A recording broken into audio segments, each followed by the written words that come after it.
హల్లెలూయా, హల్లెలూయా. దేవునికే మహిమ కలుగును గాక. కొద్ది నిమిషాలు మనం వాక్యాన్ని విందాం. ఈ ప్రార్థన కూడికకు కూడి వచ్చిన మీ అందరికీ కూడా హృదయపూర్వకమైన వందనాలండి. నమస్కారానికి ప్రతి సంస్కారం ఏంటి? కింద చూడడమా, పైన చూడడమా, బుక్కులు ఎత్తుకోవడమా? ఏంటిది? నమస్కారానికి ప్రతి నమస్కారం. కాబట్టి కూడి వచ్చిన మీ అందరికీ హృదయపూర్వకమైన వందనాలు. అలాగే ఈ వీడియోలో పాల్గొని లేదా ఈ వీడియో చూస్తున్న వారికి కూడా మన తరపున, మన సంఘం తరపున హృదయపూర్వకమైన వందనాలు. దేవుడి మిమ్మల్ని దీవించును గాక. ఆమేన్. ఈరోజు కొద్ది నిమిషాలు మీకు వాక్యాన్ని అందిస్తాను. సమయం కొద్దిగా ఉంది. మీరు పెద్దల కాడ లేచి తొందరగా మీరు వచ్చినట్లయితే చాలా విషయాలు మనం నేర్చుకుంటాం. కానీ సమయము అనుకూలంగా లేదు కాబట్టి కొద్ది మాటలు మనం ధ్యానించుకుందాం. ఈరోజు నేను చెప్పదలుచుకున్నటువంటి వాక్యం యొక్క అంశం ఏంటంటే తిరుగుబాటు. యాక్చువల్గా నేను 9వ తారీఖు అనగా శుక్రవారం రాత్రి నందుకట్కూరులో ప్రార్థన కూడిక ఏర్పాటు చేయడం జరిగింది. ఆ రోజు కొరకు ఈ వాక్యం తీసి పెట్టుకున్నా. ఈ వాక్యము అక్కడ చెప్పుదాం, ఆ ప్రాంతంలో చెప్పుదాం, ఆ ప్రాంత వాసులకు చెప్పుదాం. వినండి, నా వైపు చూడండి. ఈ తిరుగుబాటు అనేది ఆ ప్రాంతంలో చెప్పుదాము, అక్కడ ఆ కూడికలో చెప్పుదామని నేను తలంచి రాత్రంతా కొద్దిసేపు కష్టపడి, పనికి కూడా కష్టపడి, చివరిగా అక్కడ సౌండ్ సిస్టమ్ పెట్టే సమయంలో కూడా నేను నా రూమ్ లో కూర్చొని అక్కడ కూడా దానే ధ్యానించడం జరిగింది. చక్కగా ఆరాధన జరిపించక ఒక 10 నిమిషాల ముందు అక్కడికి వచ్చి చేరుకొచ్చినప్పుడు ప్రభు నాతో మాట్లాడిన మాట ఏంటంటే, ఈ వాక్యము అక్కడ వద్దు, ఈ అంశము అక్కడ వద్దు, అక్కడ కాదు నువ్వు చెప్పవలసింది ఇక్కడ చెప్పాలి. ఎందుకయ్యా అని నేను మనసులో అనుకుంటూ ఉన్నాను. వినండి, బాగా వినండి. మనసులో అనుకుంటున్న ఆ సందర్భంలో సడన్ గా ఒక వ్యక్తి వచ్చాడండి. ఒక వ్యక్తి వచ్చి అక్కడ కొద్ది గలిబిలి గందరగోళం సృష్టించినాడు. ఆ గలిబిలి గందరగోళం సృష్టించిన తర్వాత నేను ఈ వాక్యం చెప్పాను అనుకోండి, ఆ ప్రాంతవాసులకు, ఆ వ్యక్తులకు, ఆ కుటుంబానికి ఏం చేసినట్టు అవుతుంది? టార్గెట్ వింటున్నారా? టార్గెట్ చేసినట్టు. అంటే అది జరగక మునిపే దేవుడు నాతో మాట్లాడిన మాట. నువ్వు ఈ వాక్యం వద్దు, నాకు తెలియదు. అక్కడ ఒక వ్యక్తి వస్తాడు, ఇలా అంటాడు, ఇలా కాసేపు ఇలా జరుగుతుంది అని నేను గ్రహించలేదు, నేను తెలుసుకోలేకపోయాను, నేను అనుకోలేదు. అనుకోక మునిపే, ఆ సంఘటన జరగక మునిపే దేవుడు మనతోటి ఏం మాట్లాడాలంటే, ఈ ప్రజలకు నేను కరుణిస్తాను, ఆ వాక్యము చెప్పు, అంశం గురించి చెప్పు అని దేవుడు బయలుపరిచాడు. బాగానుంది. ఆ వాక్యం అక్కడ చెప్పేసాను, ఇంటికి వచ్చాను. మరి ఈ వారం ఏ వాక్యం చెప్పాలి ప్రభువా అని ఇంకొక దాన్ని పుడుకుంటే, లేదు ఈ వాక్యం చెప్పు అని దేవుడు బయలుపరిచాడు. ఏంటో తెలుసా? తిరుగుబాటు అంటే ఎదురు మాట్లాడడం, ఎదురు దాడి చేయడం, మనుషులను ఎదిరించడం. వాడు మంచి చెప్తున్నాడా, చెడు చెప్తున్నాడా, మనల్ని చెడిపోమంటున్నాడా, మంచి చేయమంటున్నాడా, ఇంకో చేయమంటున్నాడా అని గ్రహింపు లేక తిరుగుబాటు చేస్తున్నాం. తిరుగుబాటు, ఎదురు మరుగుతున్నాం, ఎదురిస్తున్నాం, తెగిస్తున్నాం. ఈ మధ్యాహ్న కాలంలో ఎవరి పైన మనం తిరుగుబాటు చేస్తున్నాం అంటే నేను చెప్తాను. ఒకటి, దేవుని పైన తిరుగుబాటు చేస్తున్నాం. ఉన్నారు, చూపిస్తాం మీకు ఆధారం. నేను హల్లెలూయా, హల్లెలూయా. మొదటిగా ఎవరిపై తిరుగుబాటు చేస్తున్నాం? దేవుడిపై తిరుగుబాటు చేస్తున్నాం. రెండవదిగా ఎవరిపై తిరుగుబాటు చేస్తున్నాం అంటే సంఘముపై తిరుగుబాటు చేస్తున్నాం. ఉన్నారు బైబుల్లో, మీరు కాదు. మీరు తిరుగుబాటు చేసింటే మీకు వస్తుంది అది అంతే. వింటున్నారా? ఎవరైతే సంఘంపై తిరుగుబాటు చేశారో, ఎవరైతే దేవుడిపై తిరుగుబాటు చేశారో వారికే వస్తుంది. నేనైతే ఎవరిని టార్గెట్ చేయలేదు. టార్గెట్ చేయడానికి నాకేమైనా ఎవరన్నా లంచం ఇచ్చారా? అర్థమవుతున్న మాటలు. అయ్యా, వీడియో చూస్తున్న మిమ్మల్ని కూడా ఎవరు మేము టార్గెట్ చేయడం లేదు. నిజమా? వాస్తవం. దేవుని పైన ఎంతమంది టార్గెట్ చేస్తున్నాడు తెలుసా? దేవునికి అక్రమ సంబంధాలు అంటగట్టేటోళ్ళు ఉన్నారు. దేవునికి పెళ్ళయిందని, దేవునికి పిల్లలు ఉన్నారని, దేవునికి సంసారం ఉందని ఎంతమంది తిరుగుబాటు చేస్తున్నాడు తెలుసా? 2, సంఘం పైన తిరుగుబాటు. సంఘాలను కూడుస్తున్నారు, సంఘాలను పడగొడుతున్నారు, బైబిల్ తగలబెట్టేస్తున్నారు, బైబిల్ పైన ఉంచుతున్నారు. నేను వీళ్ళ పేరు చెప్పడం లేదు. ప్రజెంట్ సిచ్యువేషన్ జరుగుతుంది. తిరుగుబాటు దేవునిపై, సంఘంపై. 3వది ఎవరిపై తిరుగుబాటు అంటే సేవకులపై. సేవకులపై ఎంత తిరుగుబాటు ఉందో తెలుసా? రకరకాలైనటువంటి చెడ్డ మాటలల్లా కొడుతూ, చెందుతూ, అంగి పట్టుకొని లాగుతూ, చిత్రహింసలు చేస్తూ, పేడ మూస్తూ, నీళ్లు చల్లుతూ, అడ్డమైనటువంటి అనేకమైనటువంటి పూజలతోటి సేవకులపై తిరుగుబాటు చేస్తున్నారండి. అలా తిరుగుబాటు చేయడం వల్ల మనకి ఎలాంటి నష్టం కలుగుతుంది? ఒకటి, దేవునిపై తిరుగుబాటు చేస్తే ఏం జరుగుతుంది? 2, సంఘంపై తిరుగుబాటు చేస్తే ఏం జరుగుతుంది? 3, సేవకులపై తిరుగుబాటు చేస్తే ఏమి జరుగుతుంది? కొద్ది విషయాలు నేను క్లుప్తంగానే వివరిస్తాను. క్లుప్తంగానే. మొదటగా తీయండి, యెహెజ్కేలు గ్రంథము 2వ అధ్యాయము 4వ వచనం. యెహెజ్కేలు గ్రంథము 2వ అధ్యాయము 4వ వచనం, పేజ్ నంబర్ 688.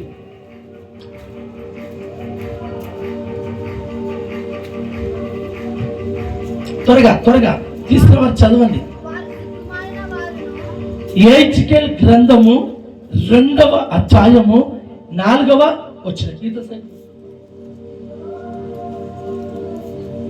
సిద్ధంగా ఉండాలి. చదవండి.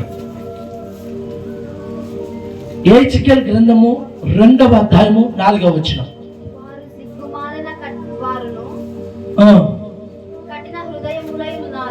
3వ వచనం నుండి చదవక, ఇంకా బాగుంటుంది. మరి పెట్టుకుని చదవక. ఆయన నాతో ఇట్లా, నేను నరపుత్రుడా, నా మీద తిరుగుబాటు చేసిన జనుల యొద్దకు, ఇశ్రాయేలుల యొద్దకు నిన్ను పంపుచున్నాను. వారును వారి పితరులను నేటి వరకును నా మీద తిరుగుబాటు చేసిన వారు. వింటున్నారా? ఎవరితో చెప్తున్నారంటే, ఇక్కడ ఒక నరపుత్రుడు ఉన్నాడు, ఒక మనిషి ఉన్నాడు, ఒక సేవకుడు ఉన్నాడు. స్వయాన దేవుడే కిందికి దిగి వచ్చి అతనితో మాట్లాడుతున్నాడు. ఏమన్నా తెలుసా? నరపుత్రుడా, వీళ్ళు నా మీద తిరుగుబాటు చేస్తూ ఉన్నారు, నన్ను ఎదిరిస్తూ ఉన్నారు. నేను ఎన్నో మార్లు వీళ్ళని కాపాడాను, ఎన్నో మార్లు వీళ్ళని రక్షించాను, ఎన్నో సార్లు వీళ్ళను నేను నా రెక్కల కింద చేర్చుకున్నాను, పలుమార్లు కావాల్సిన ఇచ్చాను. అన్ని ఇచ్చినా, అన్ని చేసినా, అంతగా కాపాడుతున్నా వాళ్ళు ఒక్కటి కాకపోతే ఒక్కటి కూడా అర్థం చేసుకోక నా మీద తిరుగుబాటు చేస్తున్నారయ్యా. ఒకసారి ఆలోచించండి. దేవుడు మనిషితో చెప్పుకుంటున్నాడు. ఎంత దౌర్భాగ్యమో, ఎంత దౌర్భాగ్యం. దేవుడు మానవుడికి చెప్పంత అవసరమా? కనీసము ఈ మానవుడితో చెప్తే, ఈ మానవుడు ఇశ్రాయేలు యుద్ధకు వెళ్ళి జరిగినదంతా చెప్తే పశ్చాత్తాపడి క్షమాపణ అని ఎదురు తిరగడం మానుకుంటారేమోనని దేవునికి చిన్న ఆశ అండి. కొట్టడం ఎంతసేపు చెప్పండి? కొట్టడం ఎంతసేపు పడుతుంది దేవునికి? క్షణం పడుతుందా? అర సెకండ్ పడుతుందా? అర సెకండ్ కొట్టినా చాలు, అర సెకండ్లోనే నువ్వు పాతాళంలోకి పడిపోతావు. అర సెకండ్ కొట్ట చాలు, నువ్వు మంచాన పడిపోతావు. నీ ఆస్తులు అమ్మినా సరే, కూడబెట్టిన బంగారంతా, కూడబెట్టిన డబ్బంతా తాకట్టు పెట్టి అమ్ముకుని వీళ్ళను చేతి సహాయం అడిగినా దేవుడు కొట్టిన దెబ్బల నుండి బయటికి రావడం అసాధ్యం. అందుకే దేవుడు కొట్టకమునిపై హెచ్చరిస్తున్నాడు నిన్ను నన్ను. కొట్టకమునిపై వింటున్నారన్న మాటలు? హల్లెలూయా చెప్పండి, హల్లెలూయా. కొట్టకమునిపై నిన్ను నన్ను హెచ్చరిస్తున్నాడు. ఈ హెచ్చరిక ఎలా తీసుకుంటావో అది నీ ఇష్టం, నాకు సంబంధం లేదు. నీ ఇష్టం. ఈ హెచ్చరికగా నువ్వు తీసుకొని దేవుని ఎదుట క్షమాపణ అడిగి, ఏ విషయాలలో నీకు తిరుగుబాటు చేసాం ప్రభువా, ఏ విషయాలలో నీ మీద మేము ఎదురు తిరిగాము ప్రభా, ఏ విషయాలలో నిన్ను మేము సరిగాము, ఏ విషయాలలో నిన్ను మేము గుణిగాము, ఏ విషయాలలో నిన్ను చీదరించుకున్నామని అన్ని విషయాలు ఒక్కసారిగా ఆ మెమరీ ఆన్ చేసుకొని ఈ ప్రార్థన అయిపోయిన తర్వాత నువ్వు తీర్మానం తీసుకోవాలి. ఇశ్రాయేలీయులకు పంపిస్తున్నాడు. మరొకసారి చదవక వాక్యాన్ని నీటిగా చదవక. ఆయన నాతో ఇట్లా నేను, నరపుత్రుడా, నా మీద తిరుగుబాటు చేసిన జనుల యొద్దకు, ఇశ్రాయేలుల యొద్దకు నిన్ను పంపుచున్నాను. వారు పితరులను నేటి వరకు ఇప్పటి వరకు కూడా నా మీద తిరుగుబాటు చేస్తున్నారు. అక్కడ గమనించబడినటువంటి వ్రాయబడినటువంటి మాటలు ఏంటంటే జనుల యొద్దకు, ఇశ్రాయేలుల యొద్దకు. వింటున్న మాటలు? జనులు అంటే అన్యులు కావచ్చు. వింటున్నారా? జనులంటే దేవుని ఎరగని సమాజము కావచ్చు. జనులంటే దేవుని తెలియని ప్రజలై ఉండొచ్చు. వాళ్ళ యొద్దకు పంపిస్తున్నాడు. ప్లస్ ఇశ్రాయేలు యొద్ద. ఇప్పుడు మనం ఇశ్రాయేలులమా లేదా జనులమా? మనము వింటున్నారా? నా మాట వింటున్నారా? ఇప్పుడు కూర్చున్న మీరు, వాక్యం అందిస్తున్న నేను, మనము జనులమా ఇశ్రాయేలులమా? హల్లెలూయా, హల్లెలూయా. దేవునికి మహిమ కలుగును గాక. మంచిది. మనము ఇశ్రాయేలులం. ఎందుకు ఇశ్రాయేలులం అంటే, అంతకు మునుపు దేవుడు తెలియక మునుపు పాపము, రోదన అన్ని దానిలో ఉండి అన్య జనంగా బ్రతికాం. ఎప్పుడైతే దేవుని తెలుసుకొని ఆయన రక్తము చేత బాప్తిసం తీసుకొని మారు మనసు పొంది దేవుళ్ళలోకి వచ్చామో అప్పుడు మనం ఏమైపోయామంటే ఇశ్రాయేలులుగా మారిపోయాం. మారిన నీ దగ్గర కూడా దేవుడు ఈ వర్తమానాన్ని పంపిస్తూ ఉన్నాడు. ఈ వర్తమానాన్ని జనుల యొద్దకే కాదు, అన్య ప్రజలకే కాదు, దేవుడు తెలియని వారికే కాదు, నీకు కూడా అవసరం.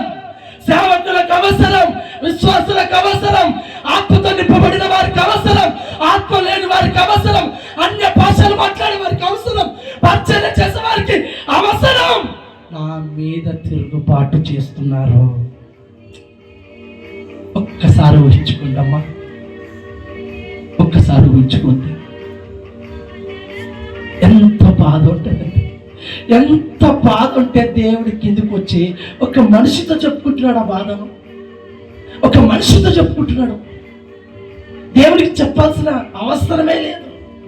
ఆయన ఏదైనా చేయగలుగుతాడు, కానీ అలా చెయ్యకూడదు. అలా నేను నా ప్రజలను కొట్టుకోకూడదు అని చెప్పేసి తిరుగుబాటు చేస్తున్న జనులకు సేవకులు పంపిస్తే ఆ సేవకుని మాటని ఎలా నిర్లక్ష్యపరుస్తున్నాడో చదవక 4 వచనం. వారు సిగ్గుమాలిన వారును కఠిన హృదయులై ఉన్నారు. వారి యొద్దకు నేను నిన్ను పంపుచున్నానయ్యా.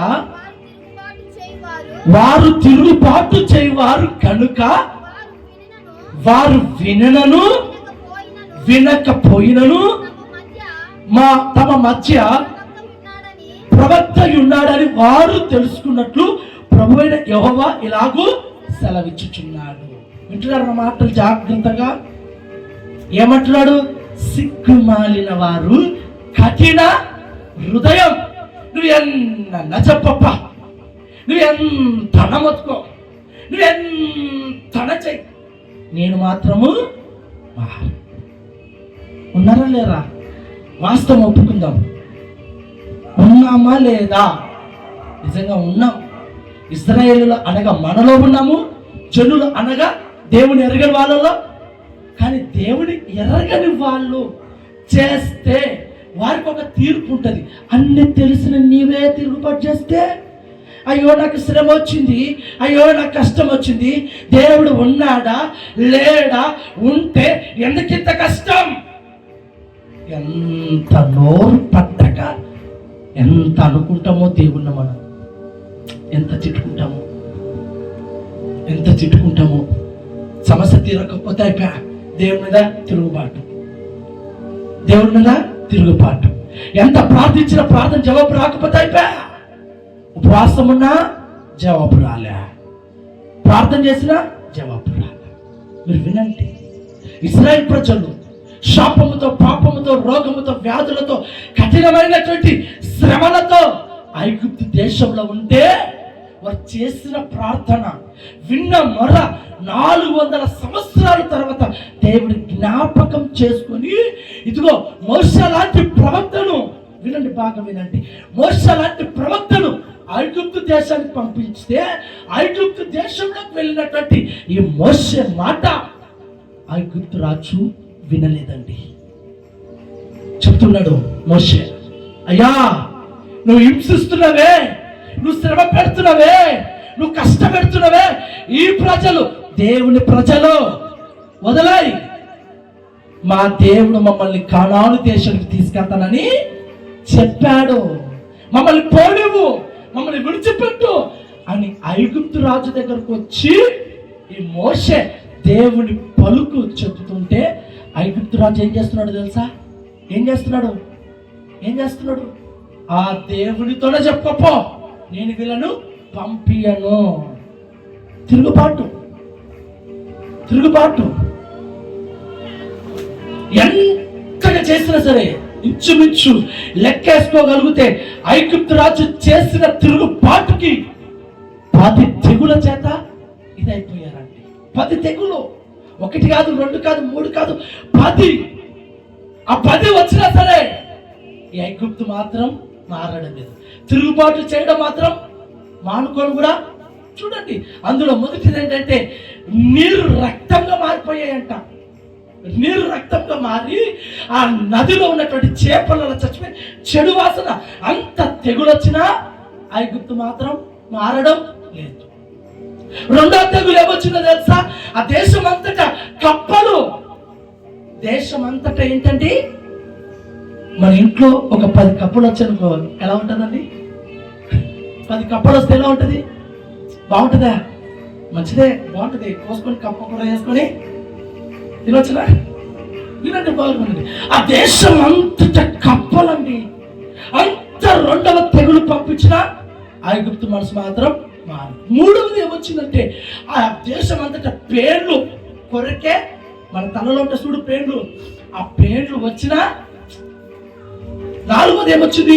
పశువులల్లా చనిపోతున్నాయి, జంతువులల్లా అయినా అలా చెప్పుకుండిపోతాయి. అనేక తెగులు, మనుషులు చచ్చుతున్నారు, వరకళ్ళు వస్తున్నాయి, మిడతలు వస్తున్నాయి.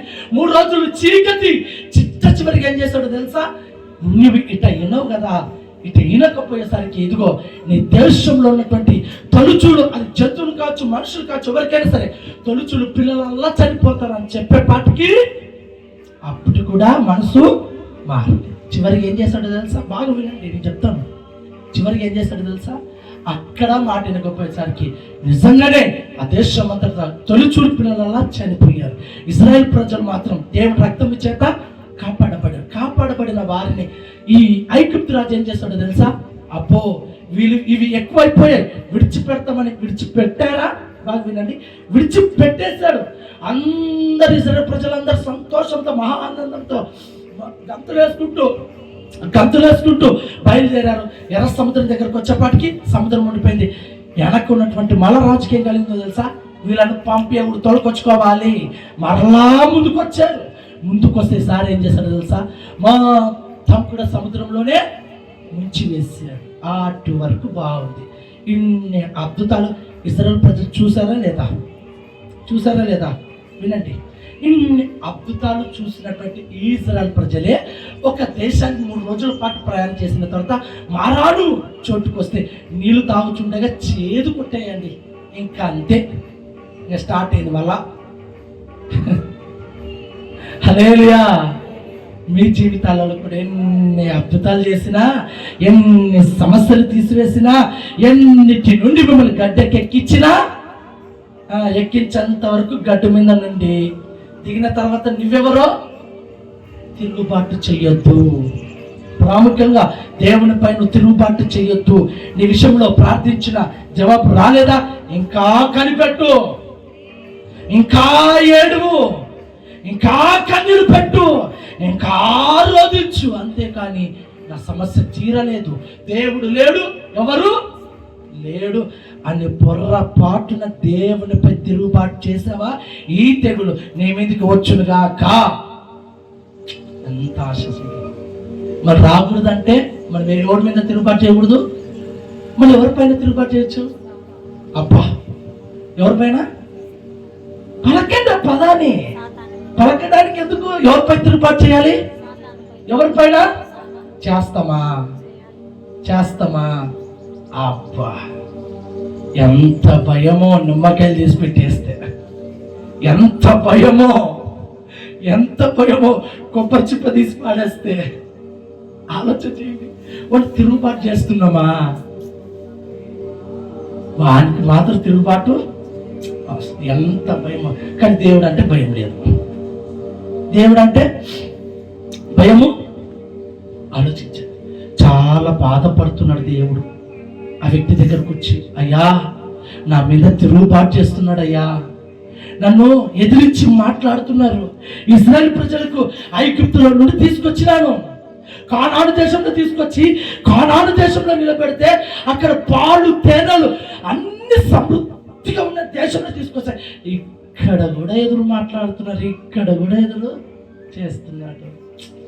ఎంత బాధతో చెప్తుంటాడు. ఒకసారి ఊహించుకోండి.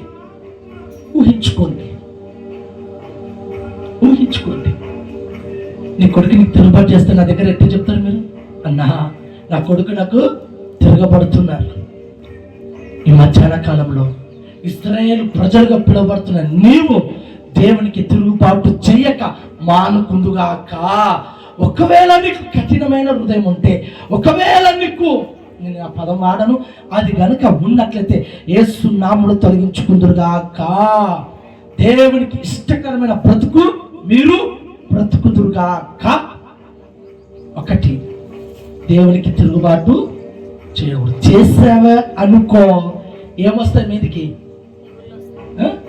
ఏ తెగులు సమీపించనీయక, ఏ కీడైనా నీయక, ఆపదలన్నీ తొలగే వరకు.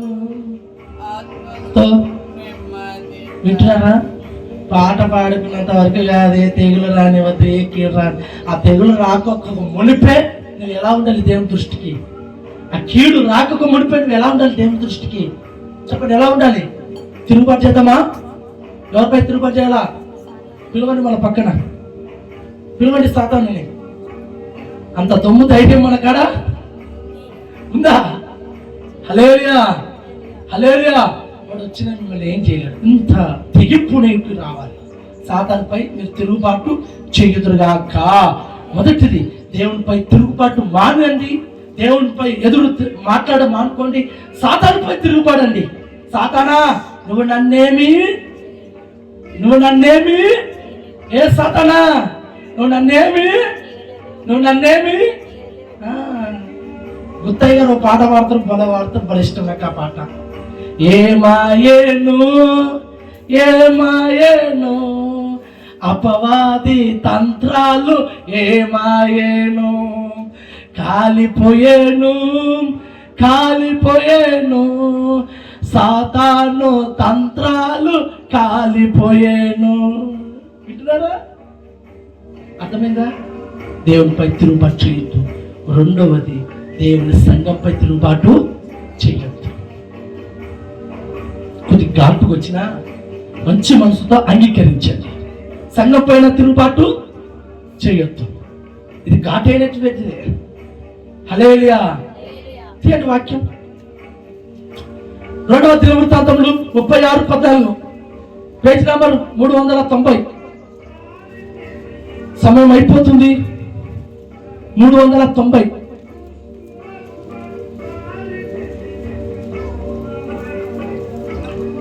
ముప్పై 6:13 వచనం. మరియు దేవుని నామమును బట్టి తన చేత ప్రమాణము చేయించిన నెబుకద్నెజరు రాజు మీద అతడు తిరుగుబాటు చేసెను. అబ్బా, అతని మొండితనము వహించి ఇశ్రాయేలు దేవుడైన యెహోవా వైపు తిరగక తన మనసును కఠినపరచుకొనెను. అదిగాక యాజకులలో, జనులలో, అధిపతులలో గలవారు అన్యజనులు పూజించి ఏయమైన విగ్రహములను పెట్టుకొని బహుగా ద్రోహులై యెహోవా యెరూషలేములో పరిశుద్ధపరిచిన మందిరమును అపవిత్ర పరిచిరి. హల్లెలూయా, హల్లెలూయా. సహోదరి సహోదరుడా, వింటున్నారా? ఇతనికి ఏ మనసు కలిగింది? ఇప్పుడు ఇతని గారికి ఏ మనసు కలిగింది? మొండితనం. ఏంటనమ్మా? అమ్మా, మనలో కూడా ఉంటారు మొండిగా. మొండితనం అవసరం లేదు. ఇక్కడ కాదు నువ్వు మొండి ఉండాల్సింది, ప్రార్థనలో. నేను మా కాలు దిగాను, అక్కడ మొండితనం చూపించండి. చూడండి, దేవుని నామమును బట్టి దేవుని చేత ప్రమాణం చేసినటువంటి నెబుకద్నెజరు అనే వ్యక్తి తిరుగుబాటు చేసి ఏహమైనటువంటి అసూయమైనటువంటి కొన్నిటిని సృష్టించుకొని దాని దగ్గరికి వెళ్ళి దాని చెంత మోకరించి దానికి చేతులు జోడించి దేవుని మందిరాన్ని ఏం పరిచారండి? ఏం పరిచారు? ఎంత ఏడవాలి. అక్కడేమో దేవునికి తిరుగుబాటు చేసి సిగ్గుమాలినటువంటి జనములయ్యి కఠినమైన హృదయం కలిగి ఉన్నారు. చెప్పినను వినరు. ఇక్కడికి వస్తే మొండితనం అవసరం లేదు. నీకు మొండితనం అవసరమా? ఎవరిని బెదిరిస్తావు నువ్వు? అర్థమవుతున్న మాటలు? ఎవరిని? సంఘాన్ని పరిశుద్ధపరచాలి, కానీ సంఘాన్ని అపవిత్రత పరచకూడదు. మీరు చూడండి, గమనించండి.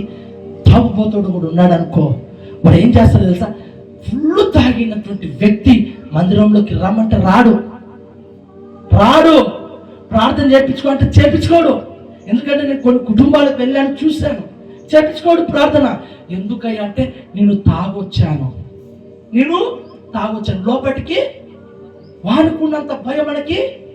అంటే నేనేం తాగుతున్నానన్నా, నేనేం వేసుకుంటున్నానన్నా అని మీరు ప్రశ్న వేస్తే తాగాల్సిన అవసరం లేదు, చెడు వ్యసనాలు అలవాటు ఉండాల్సిన అవసరం లేదు.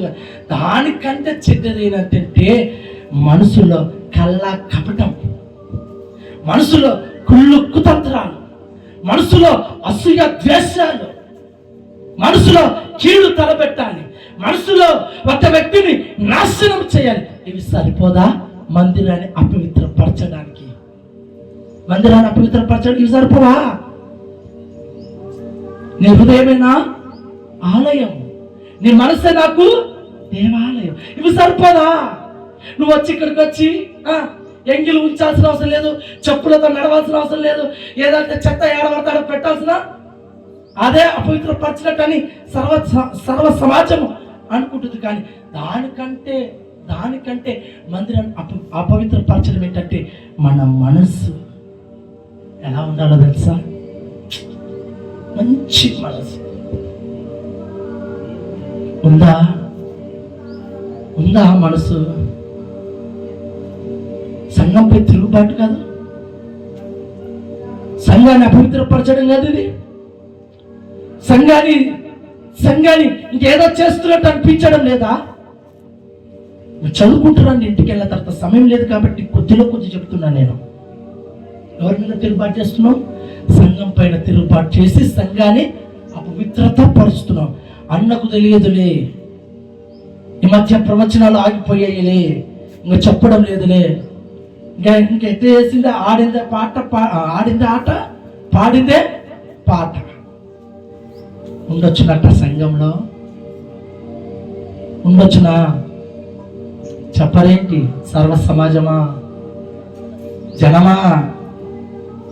ఉండొచ్చునా? దేవుని మందిరానికి వచ్చిన నీ మనసు ఎంత ఉండాలి, ఎంత విశాలంగా ఉండాలి, ఎంత పరిశుద్ధంగా ఉండాలి. ఒక తల్లి పాట పాడుతుంది. ఏం పాటలు తెలుసా? నా హృదయములో నీ మాటలే, నా కనులకు కాంతి రేఖలు, కారు చీకటిని కలువరి కిరణాలు,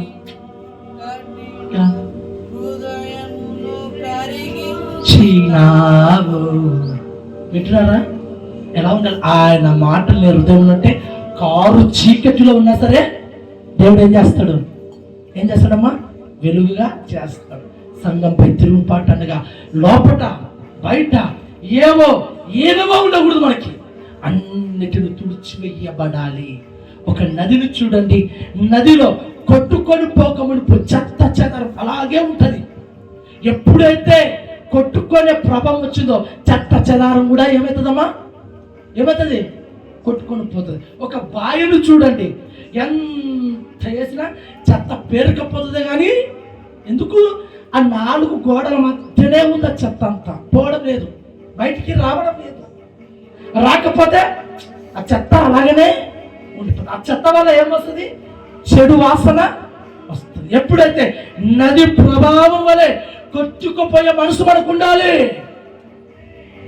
తీర్మానించకుండా నీవు ఇంకా తిరుగుబాటు చేయకూడదు. ఏదేమైనా దేవుడి కొరకు అనుకొని జీవించాలి. ఇంకా 3వ విషయం ఏంటంటే సేవకుని మీద తిరుగుబాటు చేయుట. మీరు అక్కడ వెళ్ళిన తర్వాత చదువుకోండి. సంఖ్యాకాండం 16:1, పేజ్ నంబర్ 124. దేవునికి స్తోత్రం కలుగును గాక. 124 సంఖ్యాకాండము 16వ అధ్యాయం 1వ వచనం. అది వస్తలేదా మైక్లో?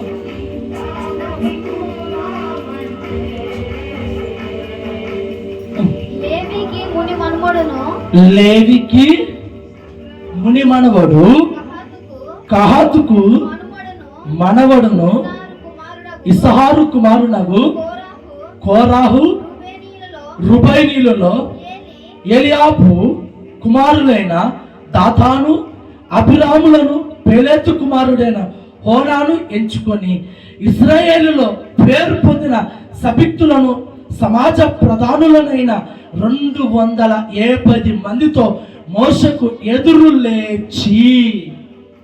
ఎంతమందితో ఎదురు లేచినారంట? ఎంతమంది? 270 అంటే 250 మందితో మోషకి ఎదురు లేచి, మోషే అహరోనులకు విరోధముగా పోగుపడి, మీతో మాకు ఇంకా పని లేదు, ఈ సర్వ సమాజంలో ప్రతి వాడును పరిశుద్ధుడే, యెహోవా వారి మధ్య ఉన్నాడు, యెహోవా సంఘం మీద మిమ్మల్ని మీరు ఎలా హెచ్చించుకొనుచున్నారని తిరుగుబాటు చేశారు. ఓ చెప్పినావులే, మేము కూడా పరిశుద్ధులమే. వింటున్నారా? ఒక్కరు కాదు, ఇద్దరు కాదు, ఎంతమంది అమ్మా? సర్వ సమాజంలో నుండి ప్రధానులు, వింటున్నారా? గోత్రాలలో నుండి ఒకటి లేవి గోత్రము, రెండక్క లేవి గోత్రము, రుబేనీలు గోత్రము, ఇంకా ఇశ్రాయేలు పేరు పొందిన సమాజ ప్రధానులు కొంతమంది, మొత్తం 250 మందికి పైగా అంత గుమ్ము కూడుకొని ఒకే మాట మాట్లాడుకొని ఎవరిపైన తిరుగుబాటు చేస్తున్నారమ్మ ఇప్పుడు చేయొచ్చునా? మీరు ఇంటికి వెళ్ళిన తర్వాత ఆ అధ్యాయం వల్ల మీరు చదవండి, వాళ్ళు ఏమైపోయారో మనకు తెలుస్తూ. మీరు ఇంకేసినారంట, నేల తెరిస్తే మన కనుక నోరు తెరుతునుకో ఆ నీళ్లు తాగుతాం కదా, అది ఎలా లోపలికి వెళ్తారో అట్లా నేల తెరిచింటే మొత్తం నేలలోకే పోయారంట. వాళ్ళు, వాళ్ళ బంధువులు, వాళ్ళకి కలిగినదంతా కూడా, వాళ్ళకి కలిగింది సమస్తము, ఆస్తి పాస్తులు అన్ని కూడా ఎక్కడ వెళ్ళిపోయాయి? ఇంటికి వెళ్ళాక చదవండి, చదవచ్చిన వాళ్ళు, చదువురానులకు చదివించుకోండి. ఆ అధ్యాయం వల్ల 16వ అధ్యాయం. మరి తిరగవచ్చునా? ఒక గుంపుగా తయారవచ్చునా? చెప్పండి. లేరా లాంటి వాళ్ళు ఇప్పుడు మొత్తం లేరా లాంటి వాళ్ళు వినండి, బాగా వినండి, చాలా నష్టపోతాం. దేవుని మీద తిరుగుబాటు చెందుతూ, దేవుని మీద కఠినమైన హృదయంతో నువ్వు ఉండొద్దు. దేవుని సంఘాన్ని అపవిత్రత పరచొద్దు. దేవుని సంఘాన్ని అపవిత్రత పరచుకుంటూ మొండిగా, మూర్ఖురాలుగా ప్రవర్తించొద్దు. మూడవది, సేవకునికి లేదా సేవకుని ఎదురు తిరుగుతూ మేమే పరిశుద్ధులం, మీరు పరిశుద్ధులు కాదు, మేమే గొప్పవాళ్ళం అని నీవే హెచ్చించుకోవద్దు. 3 విషయాలలో మీరు తిరుగుబాటు చెయ్యొద్దు.